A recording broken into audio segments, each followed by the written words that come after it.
সমস্ত কিছু নিষিদ্ধ করলেও আওয়ামী লীগের নিষিদ্ধ হয়েছে, ছাত্রলীগকে নিষিদ্ধ করছে, কি হয়েছে?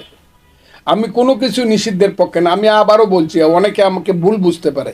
এমনকি আমি জামাত বা শিবির কেউ নিষিদ্ধের পক্ষে থাকি না, ছিলাম না এবং থাকবো না।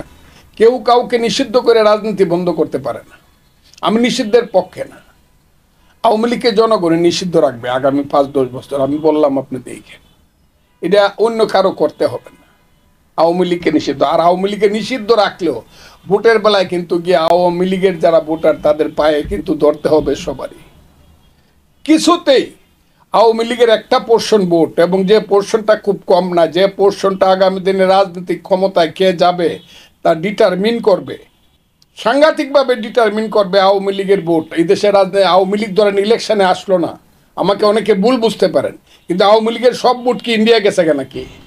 আওয়ামী লীগের যদি 1.5 কোটি ভোট থেকে থাকে, অ্যাজ ফর এক্সাম্পল, এটা মাইরে টেরে কমে 25 লাখ কমাইতে পারবেন, 50 লাখ কমাইতে পারবেন, কিন্তু 1 কোটি ভোট যে থেকে যাবে, এই ভোটটা তো আপনার কমায়। আর ও যদি ভোট সেন্টারে যেতে চায়, আপনি বাধা দিবেন? বাধা দিলে তো ফেয়ার ভোট হবে না, আপনার কথা ঠিক থাকবে না। কাজেই যারা ক্ষমতায় যাইতে চায় তারা সবাই গিয়ে আওয়ামী লীগের পায়ে ধরবে গোপনে গোপনে। বিএনপিরাও গিয়ে আওয়ামী লীগের কবি, ভাই আমরা তোমাদের সাথে, জামাতেরাও গিয়া কবি, ভাই আমরা তো আগে আপনাদেরকে মাফ করে দিছি।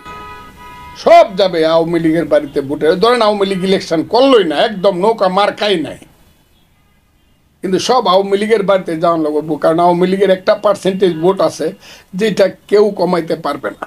এবং আওয়ামী লীগের রাজনীতিটা এমনভাবে ফিরে আসবে, আমি বলতেছি, এই ছেলে পেলেদেরকে ইতিহাস আমি বলে গেলাম। আওয়ামী লীগের রাজনীতি এমন রাজনীতি, ব্যক্তি ফিরে আসবে কিনা আমি জানি না, তবে না আসাই ভালো। এরা এই দেশ ধ্বংস করে গেছে যারা যারা ব্যক্তি ছিল, কিন্তু রাজনীতিটা এমনভাবে ফিরে আসবে যেটা নতুনভাবে আবার মানুষ স্লোগান দিতে শুরু করবে।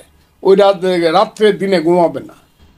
ওই রাজনীতি ধর্মনিরপেক্ষতা, গণতন্ত্র, ওই রাজনীতি মানুষের পেটের ভাত পরনের কাপড়, মানবতা। আওয়ামী লীগের যে রাজনীতি, যেটা আওয়ামী লীগ কয়েও করে নাই, মুক্তিযুদ্ধের যে রাজনীতি, এমনভাবে ফিরে আসবে যারা মুক্তিযুদ্ধকে বাদ, উপায় নাই, আমি বলে দিলাম উপায় নাই, কিন্তু যারা মুক্তিযুদ্ধকে বাদ দিবে, দিয়ে দেখতে পারে, দিলে দেখা যাবে বাংলাদেশে কি হয়।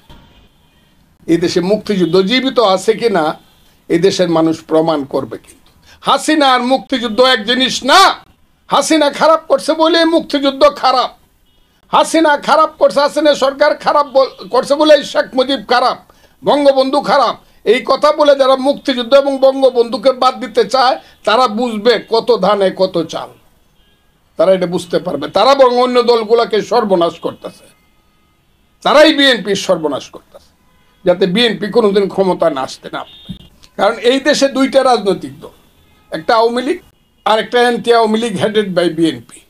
যখন আওয়ামী লীগ থাকবে না, বিএনপি ক্ষতিগ্রস্ত হবে।